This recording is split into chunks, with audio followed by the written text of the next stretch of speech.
In this week's episode, we'll be meeting up with a couple of race car drivers who are members of PETRONAS' Talent Development Initiative who are racing in the Super THRU Championship. And I travelled down south to the historical city of Melaka in Peninsula, Malaysia. Hi guys, join me right here in the excitement that is the Malaysian Prix Championship. I'm Woon and this is Motorsports at PETRONAS.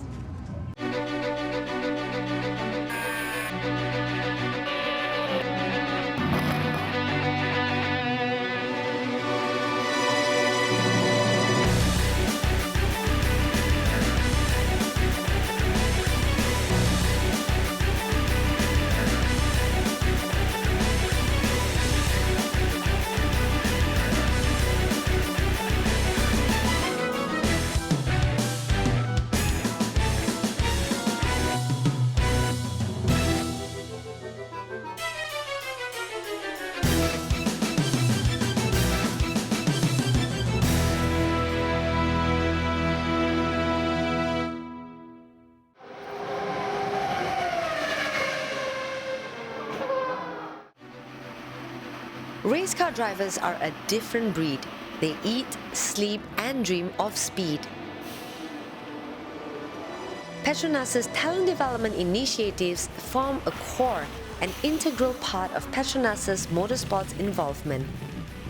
Through carefully selected programs developed with its partner teams, these young talents go through an intensive program to help nurture, develop and harness their racing potential.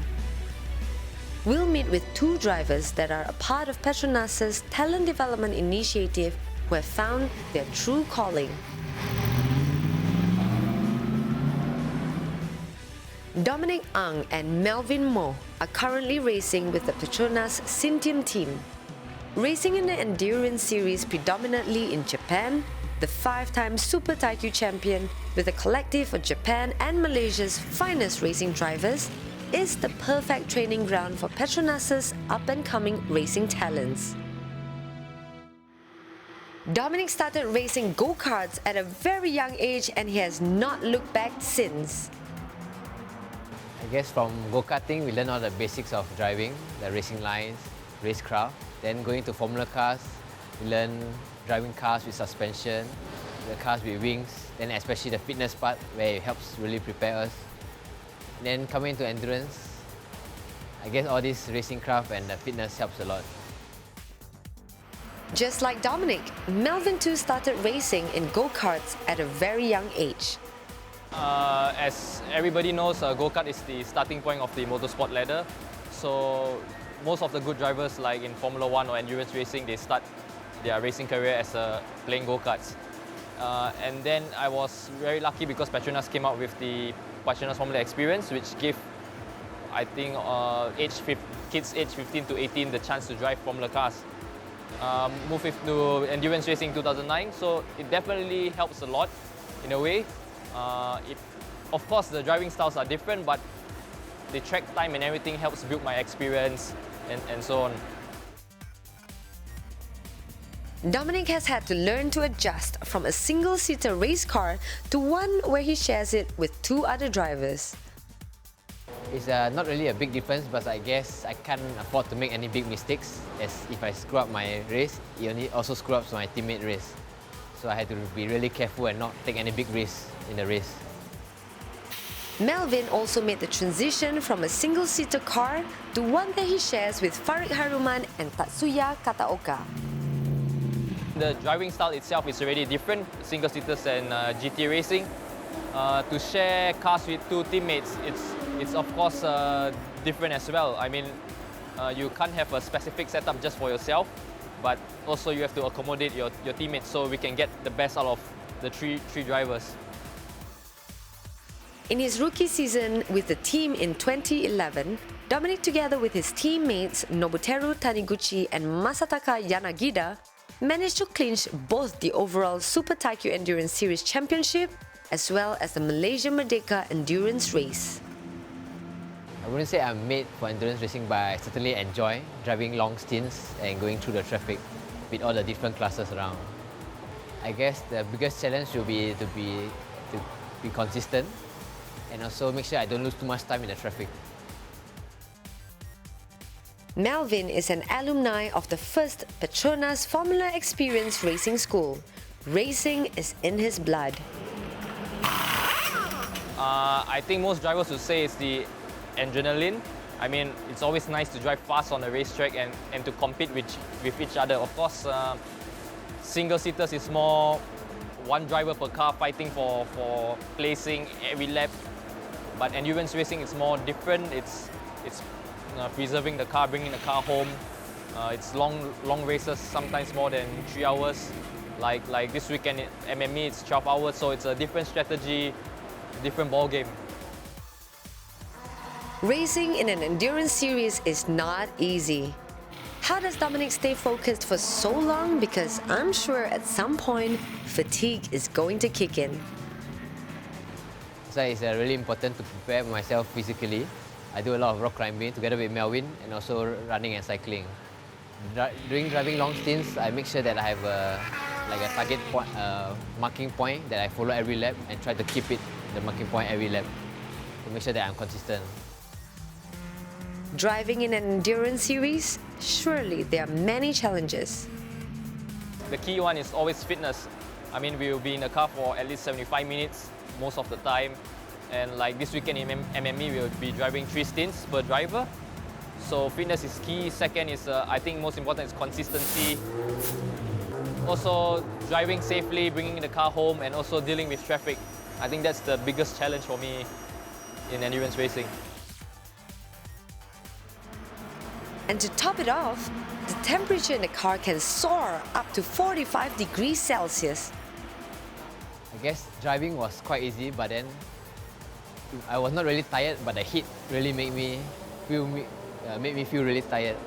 So after a while, then during races, we had the cool suit, which helps a lot in keeping our body temperature cold in the warm environment. But with this new car, with the better ventilations, I think we don't need to wear the cool suit anymore. Yeah. To most of us, driving different types of cars may not be too challenging. But what is it like to switch from a Formula car to the Mercedes-Benz SLS AMG GT3? Formula cars, I mean, the weight of the car itself is much more lighter. I think like in Formula BMW, with the driver, we have 550 kg.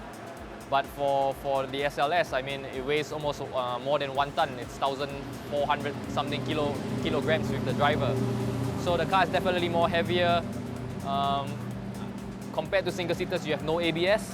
But with the SLS, you have ABS, so everything is different. The technique is different. I have to change my driving style a little bit to accommodate the car. So generally, it's a more different experience.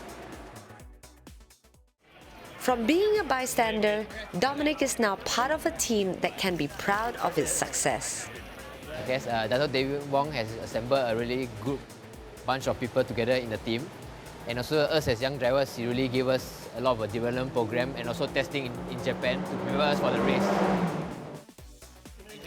With an impressive group of drivers as his teammates, Melvin is bound to learn a lot from his senior drivers. David Wong from DWA Motorsport put a very great team together. I mean, everybody's working well. I mean, it's always teamwork. I mean, from the outside, people always see it's the driver, but usually it's not. I mean, behind the scenes, there's so many people working just to make the car competitive, make the team run well. So, as I said, the main thing is teamwork, communication is very important, and I think we have that. PETRONAS's talent development initiatives have opened up avenues for our Malaysian drivers and other local talents. This goes to show that if you believe in yourself, put in hard work into the mix, the possibilities are endless. We wish the boys all the best.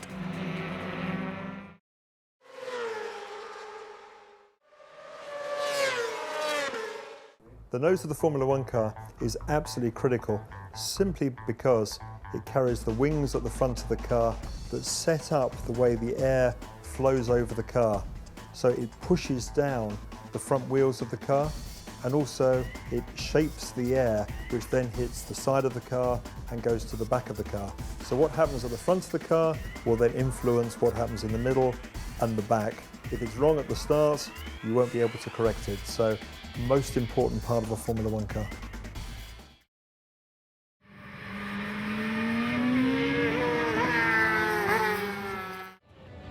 This is Stadium Hang Jebat. As you can see, the stadium has been transformed into a street circuit for the 8th round of the Malaysian Cup Prix. It's still pretty early, but give it a couple more hours and the venue will be filled with Cup Prix enthusiasts. Since 1994, the Malaysian Cup Prix Championship has been somewhat of a favorite Malaysian pastime. This is where every two-wheel fan can catch a glimpse of their idols like Zamri Baba, Hafiz Sharin and Ramdan Rosli, just to name a few of Malaysia's talented riders, and to watch them battle it out on a street circuit.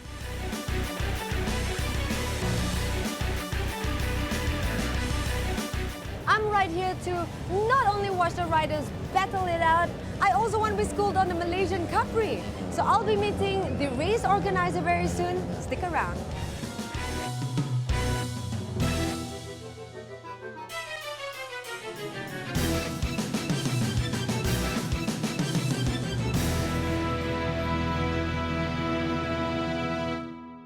So Ron, thanks so much for chatting with us.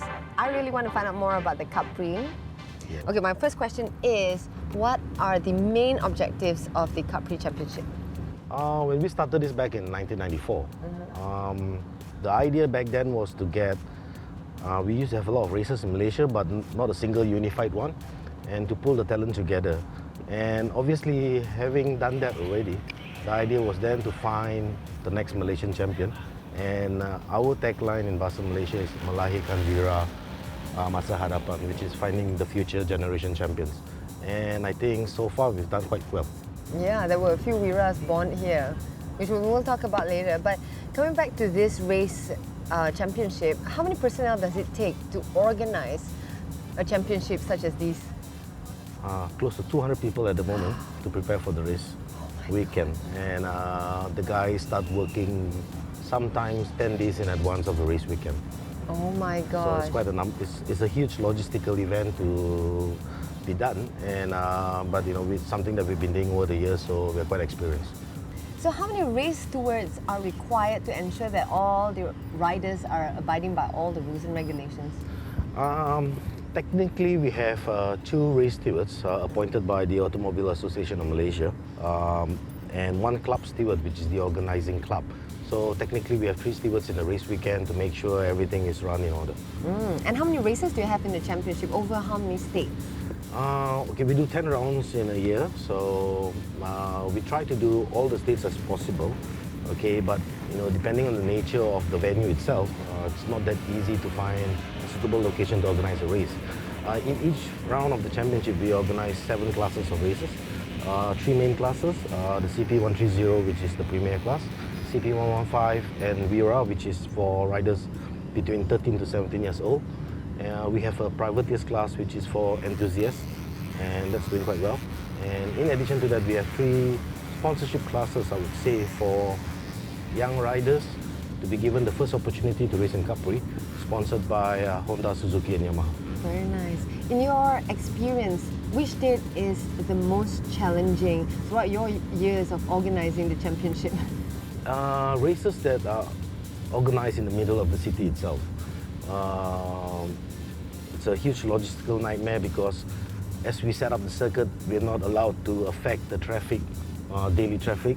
And I would say Padang Kota Lama, Penang, it's the most challenging because technically we have 12 hours from Friday night at about 8 p.m. and to get the circuit ready by Saturday morning 8 a.m. But you've mastered it by now. Yes, but I mean, because we do it in public locations, there are always new challenges that we are faced with. The first Cup Prix was held right here in Melaka in 1994. 18 years down the road, it is still as popular as it first started. Why do you think that is? I think the basic concept of Cup Prix itself are bikes which the general public uses. So there's a huge common affinity between the spectator that's watching the races to the bikes they actually ride daily to the ones that the racers are using. It's the same bikes that you can buy in the bike shops. And for that particular reason, I would say Prix is very, very popular. When spectators come, they see these bikes, they aspire to get those bikes of theirs similar to what the racers are using. So long we can maintain this affinity between the customer and the race, I think it will be as popular. And earlier on you mentioned the categories in the championship. What are the requirements to compete in each of these categories? The basic requirement is that you need to be a minimum age of 13 years old. Okay, and you start from there. So a lot of younger riders race either in club events or in pocket bikes and then join the races at 13 years old. And most of these guys coming into the races itself are already coming with some sort of experience. Either the teams that are bringing them have trained them, or if they're selected for one of the one-make races like Honda, Suzuki or Yamaha, those three companies would actually give guidance and tutoring to those riders. In Malaysia, we have amazing riders such as Zamri Baba, Hafiz Sharin and even Zulfami Khairuddin who are doing so well both locally and abroad. All of them started here in the Malaysian Prix. So why do you think this championship is an important platform for Malaysian riders? We see the Malaysian Prix Championship as a place to gather the top riders in the country. And I believe at this moment you have the best riders from the past, present and as well future participating. And I believe that for any rider to succeed, they need to participate in an event which is very competitive. And the Malaysian Prix Championship is very competitive at this moment. So if you are able to excel in this championship, there is a strong possibility you can go further. Very good. Okay, as a race organizer, what would you say is the most difficult challenge in organizing a race such as these? Difficult. It's too easy. I mean, there are a lot of areas to look at, but I think the most difficult area is trying to get all the parties involved in the race or in the championship happy. Okay, and you have partners and sponsors for sure. There need to be good crowd, good attendance, good television. And from the team point, we need to have a really good set of regulations where all teams are able to participate in the championship on a fair ground so that no party really has an advantage and we let the riders decide who are the real winners. So I would say in that sense, yeah, it's trying to please the teams participating in the championship from a technical point of view. Oh, okay, now that we know so much more about this Prix Championship, I've got one last request. Can you teach me how to ride this bike? Sure. You no sure? Problem. I'm a slow learner. Okay. Okay, let's go. You have insurance? Yes. Okay. Thanks so much for your time. Let's go. I'm serious about this bike thing. I know how to go straight, I just don't know how to turn. You don't turn like that, can't you? Have to No. You got to bend your When body. you ride normally, you turn like this. That means you just turn. Yeah. But you Just have like a to bend your bicycle, body. you don't. Really? No. Who taught me to bend my body? If any of you aspiring two-wheel enthusiasts who want to be a competitive rider, the PETRONAS AAM Malaysian Prix is a safe and perfect platform to be discovered.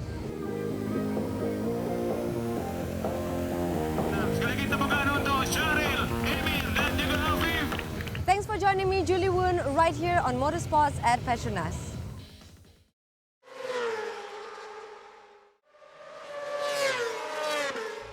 What is a four-stroke? It refers to the engine type.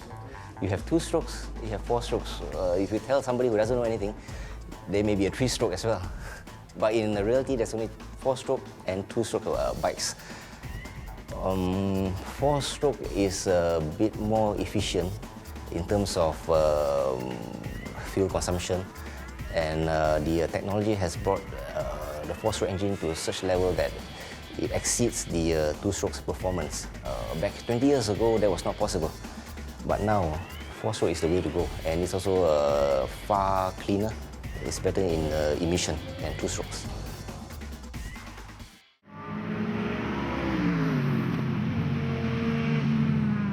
In the event of rain, it depends on how heavy is the rain. It can be light drizzle, it can be a heavy thunderstorm.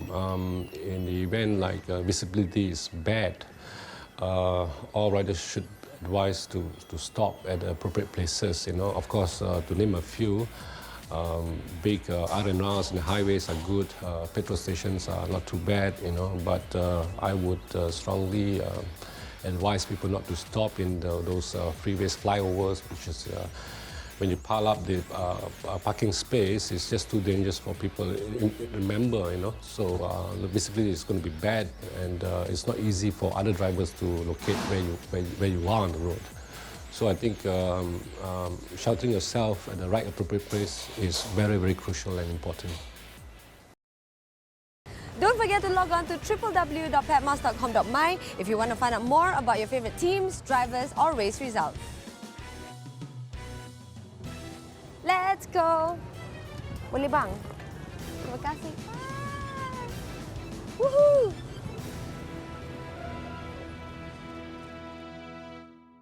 Hi guys, join me right here in the excitement that is the Malaysian Prix Champion. Oh, sorry. If any of you aspiring two-wheel enthusiasts who want to be a competitive rider, the PETRONAS Thanks for joining me, Julie Woon. One more time, sorry.